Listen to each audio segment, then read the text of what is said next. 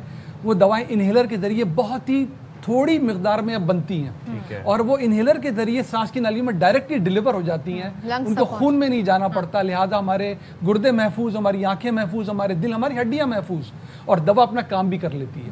تو یہ سب سے زیادہ امپورٹنٹ بات ہے کہ دوا اس طرح ہی جسم میں داخل ہونی چاہیے. میں آپ کے پروگرام کے توسط سے بتاؤں, 90 سے 95% ایزمیٹکس کو نہ کوئی ٹیبلٹس کھانی پڑتی ہے, نہ آج کل جو نئی ماڈرن میڈیسنز آ رہی ہیں جن میں خاص ٹارگیٹس کی جاتے ہیں اور لاکھوں روپے ان کی مقدار ہے مہینے کی, نہ وہ استعمال کرنی پڑتی ہیں, بشرطے کہ وہ یہ بات سمجھ جائیں کہ انہیلر ہی وہ دوا ہے جس سے ان کو فائدہ بھی پہنچے گا بغیر سائیڈ ایفیکٹ کے. اور یہ انہیلر وہ دوا ہے, اگر ڈاکٹرز اپنا حصہ اس میں ڈال دیں. کیا حصہ ڈالنا ہے انہوں نے؟ ان کو مریض کو ایجوکیٹ کرنا ہے. میں اپنے سب ینگ ڈاکٹر سے اس پروگرام کے توسط سے بتانا چاہتا ہوں, ڈاکٹرز کو خود بھی, کہ وہ سب معلومات حاصل کریں ایزما کے بارے میں, انہیلر استعمال کرنے کا طریقہ خود سیکھیں. ہم جانتے ہیں ہمیں ڈاکٹرز کو بہت سکھانا پڑتا ہے, تب جا کے وہ اس قابل ہوتے ہیں کہ مریضوں کو سکھائیں, اور اپنے مریضوں کے ساتھ کچھ ٹائم نکالیں اور ان کو میں عرض کرتا ہوں اور ان کو انہیلر استعمال کرنے کا طریقہ سکھائیں. پوری دنیا یہ کہہ رہی ہے کہ ایجوکیٹڈ معاشروں میں مریضوں کو جب تک سکھایا نہ جائے انہیلر استعمال کرنے کا طریقہ نہیں آتا اور ایک میزریبل زندگی گزرتی ہے.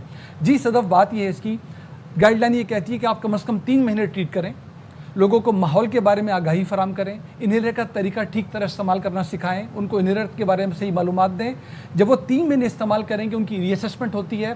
3 طرح کے گروپ سامنے آ جاتے ہیں. ایک وہ جن کا انہیلر بند بھی کروایا جا سکتا ہے اور وہ بہت عرصے تک ٹھیک رہتے ہیں جب تک ٹریگر دوبارہ نہ آ جائے. دوسرے وہ جن کا انہیلر ہم بند نہیں کرا پاتے اور وہ 10 سیکنڈ کی دوا صبح اور 10 سیکنڈ کی دوا شام کو استعمال کر کے 24 گھنٹے 7 دن پوری زندگی بہت اچھی گزار سکتے ہیں. اور تیسرا گروپ وہ جن میں کم مقدار میں دوا دینی ہی پڑتی ہے. تینوں صورتوں میں آپ کو بتاؤں کہ it is a one one situation, کیونکہ اس کی کوالٹی آف لائف زمین آسمان کا فرق آ جاتا ہے. نہ ہی یہ انہیلر میں کوئی ایڈکٹیو پوٹینشیل ہے. میں آپ کو بڑی تصدیق سے بتا رہا ہوں, ہماری جو سائنس ہمیں پڑھائی گئی ہے, کوئی مینوفیکچرر دوا نہیں بنا سکتا جب تک یہ ڈکلیئر نہ کر دے کہ دوا میں کوئی ڈپینڈنسی پوٹینشیل ہے کہ نہیں ہے. انہیلر میں نہیں ہوتا. رائٹ. اچھا ڈاکٹر صاحب, ایک چیز آپ جاننا چاہوں گا کہ انہیلر استعمال کرنے کا بھی بڑا ٹیکنیکل طریقہ ہے. پہلے ساری جو ایئر ہے وہ لنگ سے ایکسہیل کریں, پھر اس کو ذرا وہ آپ اگر کوئکلی بتا دیں. میں بتاتا ہوں. دیکھیں, انہیلر بھی کئی طرح کے ہوتے ہیں. کچھ انہیلر ہوتے ہیں ان کو MDI انہیلر کہتے ہیں, ان کو آپ پہلے شیک کرتے ہیں اچھی طرح, پھر آپ اپنی سانس کو باہر نکال دیتے تاکہ آپ سانس لینے کے لیے تیار ہو جائیں. انہیلر اپنے ہاتھ میں رکھا آپ نے, I wish I would have brought sample to show you.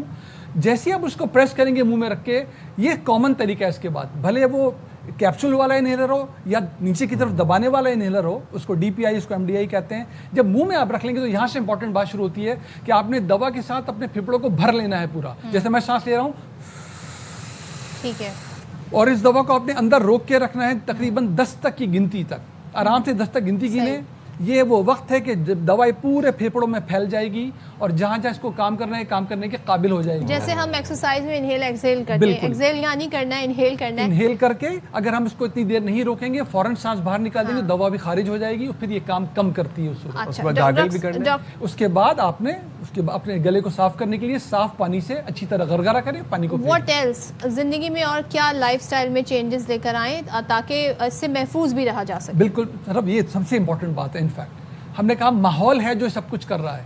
اگر آپ کے اندر یہ ٹینڈنسی بھی ہے کہ آپ ماحول کو ریئیکٹ کرنے والے ہیں لیکن وہ ٹریگر ہی موجود نہ ہو تو آپ کے ایئر ویز کافی محفوظ رہ سکتے ہیں. گھر سے شروع کریں, گھر میں صاف ستھرا ماحول رکھیں, دھول مٹی سے بچنے کا جتنا امکان ہو وہ کریں. ہماری خواتین اگر خود صفائی کرتی ہیں اپنے ناک اور منہ کو ماسک پہن لیں صفائی کرتے وقت. کچن سے شروع کریں, کچن میں جو دھواں ہوتا ہے ہماری خواتین کو سامنا کرنا پڑتا ہے, اس کی نکاسی ان ایگزاسٹ فین کا استعمال کریں. غیر ضروری یہ جو ہمارے کیمیکل یوز ہوتے ہیں گھر کی صفائی میں, ان سے بچنے کی کوشش کریں. بچوں کو شروع سے بتائیں نہ تمباکو نوشی کرنی ہے نہ کسی تمباکو نوشی کرنے والے کے ساتھ بیٹھنا, اس کمپنی سے بچیں. باہر نکلیں, سب کی مشترکہ ذمہ داری ہے, اپنی گاڑیوں کی جو ایگزاسٹ ہے اس کی حفاظت کریں, اس کی مینٹیننس کروائیں. یہ دھواں نکلتی ہوئی موٹر سائیکل اور گاڑیاں, اس سے جس حد تک ہم اس پورے معاشرے کو ذمہ داری پوری کرنی پڑی, گورنمنٹ کے رولز ریگولیشن بنانے پڑیں گے. بچے اسکول جاتے ہیں وہاں پر کلاس رومز کو ہوادار ہونا چاہیے, صاف ستھرا ماحول بچوں کو ہونا چاہیے, اور جیسی ٹیمپریچر چینج ہو, سردی ہو یا گرمی ہو, اس میں مناسب اپنے اندر پریکاشن لیں. گرمی ہے تو ہائیڈریٹ ہو کے رہیں, سردیاں ہیں تو سرد موسم سے بچنے کی کوشش کریں. اور ٹائم ٹو ٹائم ڈاکٹر سے چیک اپ کرواتے رہیں. یہ نہیں کہ آپ کو ایک دفعہ انہیلر اگر لکھ دیا ڈاکٹر دوائی کی ساری زندگی آپ کو. بالکل. ایک بات اور عرض کر دوں اس پروگرام سے, جن کو ایزما ہو گیا ہے وہ اینول ویکسین لگتی ہے فلو کی, وہ لگے, اس سے ان کے انفیکشن ہونے کے امکانات بہت بہتر ہو جاتے ہیں. وہ بھی بڑا ضروری ہے. اور کراچی جیسے شہر میں جو لوگ رہتے ہیں تو وہ ضرور, جن کو یہ شکایت بھی ہے تو وہ فلو شاٹ لگوا سکتے ہیں سپٹمبر اکتوبر کے منتھ میں غالباً. Thank you so much doctor Faisal, بہت شکریہ آپ کا. بہت اچھی مفید معلومات ملی, اور کس طرح انہیلر استعمال کرنا چاہیے بہت میٹر کرتا ہے. چھوٹی چھوٹی نا آپ کی زندگی میں اگر آپ تھوڑا غور کریں, رات کو سونے سے پہلے ریفلیکٹ کیا کریں نا اپنے پورے دن کے اوپر, تو یہ چھوٹی چھوٹی نعمتیں ہیں. آپ سوچیں کہ سانس لینا ہم بڑا انڈرمائن کرتے ہیں کہ اگر آپ استما خدا نخواستہ ہے, کوئی دمے کا مریض ہے, اس سے پوچھیں کہ سانس لینا اس کے لیے کتنا بڑی نعمت ہے. آرام سے سانس لینا, کہ جب پھیپھڑوں میں درد نہ ہو رہی ہو, چھینکیں نہ آ رہی ہوں, کھانسی نہ آ رہی ہو, تو اللہ کا شکر ادا کیا کریں. صحت جان ہے تو جہان ہے, اس لیے ہم آپ سے کہتے ہیں باخبر سویرا میں کہ پلیز اپنی صحت کا بہت خیال رکھا کریں. شارے جی یہاں پر ہم شارٹ بریک لے رہے ہیں اور اس بریک کے بعد واپس آتے ہیں.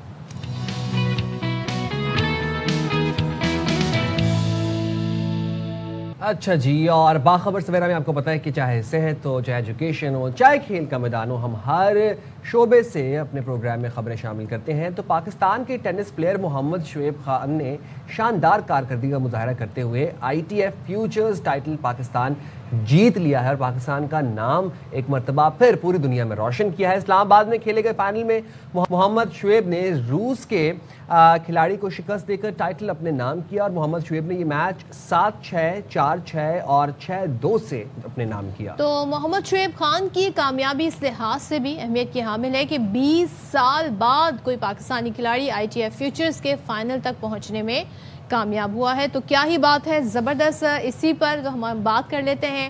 پاکستان کے star tennis player Muhammad Shoaib نے ہمیں جوائن کیا ہے. Thank you so much Muhammad Shoaib Khan ہمیں جوائن کرنے کے لیے, اینڈ کانگریچولیشنز ٹو یو. سب سے پہلے تو بتائیے گا, یہ ٹائٹل جیت کر ظاہر ہے آپ نے پاکستان کا نام روشن کیا ہے, یہ کامیابی بڑی اچیومنٹ ہے. ذرا سا ہمیں اپنے سفر کے بارے میں بتائیے گا, یہاں تک کیسے پہنچے آپ؟ السلام علیکم. جی, جیسے کہ میں 20 سال بعد جا کے یہ ٹائٹل پاکستان کے لیے جیتا ہوں, تو میں تیسرا پاکستانی ہوں. اس سے پہلے جو ٹائٹل یہ جیت چکے ہیں وہ ہے سام الحق قریشی جو ہمارے ابھی پریزیڈنٹ ہیں, اور عقیل خان. تو اس جرنی تک جب میں پہنچا ہوں تو اس کے پیچھے کافی ہارڈ ورک ہے, اور جو ہمارے لیجنڈس پلیئرز ہیں ان کا بہت سپورٹ ہے, اور ان لوگوں نے ہمیں بہت پش کیے ہیں, اور ہماری گیمز میں جو ہے نا کافی ان کی وجہ سے کافی امپرومنٹ آئی ہے جو ہمارے لیجنڈ سٹارز ہیں. اچھا, اور یہ جو رشین کھلاڑی جس کو آپ نے شکست دی, اس مقابلے کے بارے میں بتائیے گا, کتنے پر امید تھے کہ آپ شکست دے دیں گے اگلے اپنے اوپوننٹ کو, یا پھر آپ کو کہیں نہ کہیں لگ رہا تھا کہ نہیں کچھ ہو سکتا ہے, مطلب کچھ گڑبڑ بھی ہو سکتی ہے اس میچ میں؟ کیونکہ میری تو کوئی رینکنگ نہیں تھی, اس کی اچھی خاصی رینکنگ تھی, اور پھر فائنل تھا, تو میرے اوپر تھوڑا سا پریشر بھی تھا, کیونکہ سارے لوگ مجھے کہتے تھے کہ انشاءاللہ آپ نے یہ ٹائٹل پاکستان کے نام کرنے, پاکستان کے لیے جیتنا ہے. تو اس کے لیے کافی میں ٹرائی کر رہا تھا, جیتنے کی کوشش کر رہا تھا. پہلا سیٹ میں جو ہے کافی ٹف جیتا, 7-6 میں جیتا تھا, کافی ٹف میچ تھا. اور دوسرے سیٹ میں جا کے پھر 4 آل پہ میرے سے ایک مسٹیک ہوئی تھی, تو وہ سیٹ میں ہار گیا تھا. لیکن پھر جو ہمارا سٹار ہے سام الحق قریشی جو ہمارا پریزیڈنٹ ہے, وہ میچ میں باہر بیٹھے ہوئے تھے اور وہ مجھے سپورٹ کر رہے تھے, اور اس نے کچھ ٹپس دیے جس کی وجہ سے میں جا کے تیسرا جو سیٹ تھا وہ جیتا اور الحمدللہ میں فائنل جیت گیا. تو ذرا سا ہمیں بتائیے گا، کیونکہ پاکستان میں ہم دیکھتے ہیں بہت کم ٹینس پلیئر ایسے ہیں اور جن کا انٹرنیشنلی ہم دیکھتے ہیں بڑا نام ہو، یہاں پر کیا فیسلٹیز ہیں، کیا آپ سمجھتے ہیں کہ کیوں نہیں اور نوجوان اس یا لڑکے لڑکیاں اس فیلڈ میں آتے ہیں؟ ایک تو یہ کہ ایز اے پاکستانی اور ایز اے ٹینس پلیئر ہمارے پاس اسپانسر ٹینس کے لیے بہت کم ہے، اور یہ تو میں لکی ہوں کہ جو ہے یہ ٹورنامنٹ جو ITF M15 کے جو فیوچر ہو رہا تھا یہ اسلام آباد میں ہوا، اور الحمدللہ میں ٹائٹل جیتا ہوں. کیونکہ ہم جب باہر جاتے ہیں تو کافی سارے اسپانسر کی ہمیں ضرورت ہوتی ہے، جس کی وجہ سے ہمیں ٹکٹ اسٹے اور سب کچھ خود کرنا پڑتا ہے، تو اس کے لیے ہمیں سپورٹ کی ضرورت ہوتی ہے، جو اس ٹائم ابھی کوئی اسپانسر ہمارے پاس نہیں ہے. اچھا، تو یہ ذرا بتائیے گا کہ آپ کی ظاہر سی بات ہے ایک بڑی ریگرس قسم کی اسٹرینوس ٹریننگ ہوتی ہے، وہ ٹریننگ کا کیا پروسیس ہے، کس طرح سے کرتے تھے، کیا ڈائٹ لیتے تھے، اور اپنی مدد آپ کے تحت ہی آپ نے سب کچھ مینیج کیا؟ ٹریننگ میکس جو ابھی جیسے بھی ابھی گرمی ہے ہمارا تو آؤٹ ڈور ہے پاکستان میں، تو 6 to 8 hours جو ہے میں اس ٹورنامنٹ کے لیے روز ٹریننگ کر رہا تھا، اور اچھی خاصی جو ہے فوڈ ڈائٹ کر رہا تھا، اور میں جو ہے نا ٹرائی کر رہا تھا، اور میرا گول اور فوکس یہی تھا کہ انشاءاللہ یہ جو ٹائٹل ہے یہ انشاءاللہ پاکستان کے لیے جیتنا ہے. اور یہ ذرا بتائیے گا، اب ظاہر ہے ہم یہ دیکھ رہے ہیں کہ آپ کی بڑی اس میں کوششیں بھی ہیں، آگے کیا اپنے گول سیٹ کیے ہیں، کیا کرنا چاہتے ہیں، مزید کون سے ٹائٹل اچیو کرنا چاہتے ہیں؟ انشاءاللہ ابھی جو ہے میں ٹریننگ کروں گا اور محنت کروں گا، اور میرا گول یہی ہے کہ ابھی تو میں آئی تھنک لائف کا سب سے بڑا ٹائٹل یہ والا جو جیتا ہوں، لیکن انشاءاللہ کوشش کروں گا، محنت کروں گا، ٹریننگ کروں گا کہ انشاءاللہ پاکستان کے لیے ایسے ہزاروں ٹائٹل اور جیتوں. And who is your ideal and favourite player tennis سے؟ ایک یہ جو ہمارا پریزیڈنٹ بھی ہے، بھائی بھی ہے، دوست بھی ہے، سام الحق قریشی. کیا بات ہے. اچھا، اور ذرا یہ بھی بتا دیں کہ اس وقت بہت سے ینگ ٹینس پلیئرز یا پھر بگنرز آپ کو اس وقت دیکھ رہے ہیں، کیا پیغام دینا چاہیں گے اسپورٹس مین اسپرٹ کے حوالے سے، اس اسپورٹ کے حوالے سے؟ سب کو میں یہی پیغام دوں گا کہ آپ محنت کرو، ہارڈ ورک کرو، اور اللہ پہ یقین کرو، کیونکہ ایز اے پاکستانی اور ایز اے مسلم ہم جو بھی ٹریننگ کر رہے ہوتے ہیں ہمیں بھروسہ اللہ پہ ہونا چاہیے کہ جو بھی ہم ٹریننگ کر رہے ہیں تو انشاءاللہ اس کا صلہ ہمیں ضرور ملے گا. زبردست. اور لاسٹلی اگر میں آپ سے یہ پوچھوں کہ کیا بچپن سے آپ کو ٹینس کا شوق تھا، یا گروئنگ اپ آپ نے یہ شوق ایکسپلور کیا اور آپ کو سمجھ میں آیا کہ نہیں اب مجھے ٹینس کھیلنا ہے، یا بچپن میں آپ کوئی اور اسپورٹ کھیلتے تھے؟ نہیں، بچپن سے شوق تھا، کیونکہ میرے ماموں اور بھائی جو ہے ٹینس کھیلتے تھے تو ان کے ساتھ ٹریننگ کی اور الحمدللہ اس مقام تک پہنچا.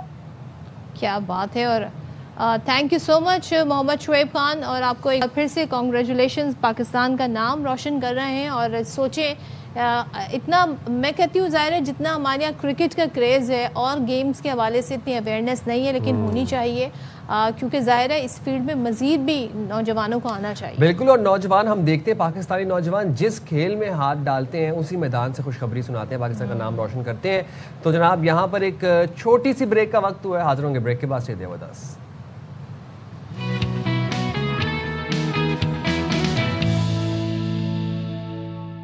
Welcome back. اور اب لاہور والے بھی ہو جائیں ہوشیار. پوچھئے کیوں؟ کیونکہ لاہور میں بھی ہنی ٹریپ سے شہریوں کو لوٹنے کا ہوا ہے انکشاف. یہ تو سندھ کے کچے کے علاقوں میں ہو رہا تھا. بالکل ہو رہا تھا، لیکن اب یہ وہاں سے ہوتے لاہور تک پہنچ گیا یہ جرم. اور ماڈل ٹاؤن پولیس نے شہریوں کو بے وقوف بنا کر لوٹنے والے گینگ کے 4 ملزمان کو دھرا ہے، جن میں 2 خواتین بھی شامل ہیں جو ملاقات کے بہانے شہریوں کو لوٹتے تھے. ملاقات کے بہانے. سنا یہ ہے کہ پھر یہ ملزمان جو ہیں آن لائن اکاؤنٹس بھی استعمال کرتے تھے رقم کی وصولی کے لیے، یعنی کہ ظاہر ہے بلیک میلنگ کرتے ہوں گے. اب یہ کیا معاملہ ہے، بات کر لیتے ہیں ہمارے نمائندے یار محمد سے.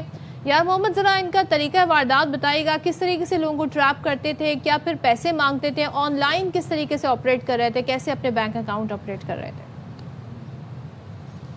دیکھیں صدف، پہلے یہ کچے کے علاقے میں اس طرح کے واقعات پیش آتے تھے. وہاں پہ زیادہ لوگ ایجوکیٹ نہیں ہوتے تھے، وہ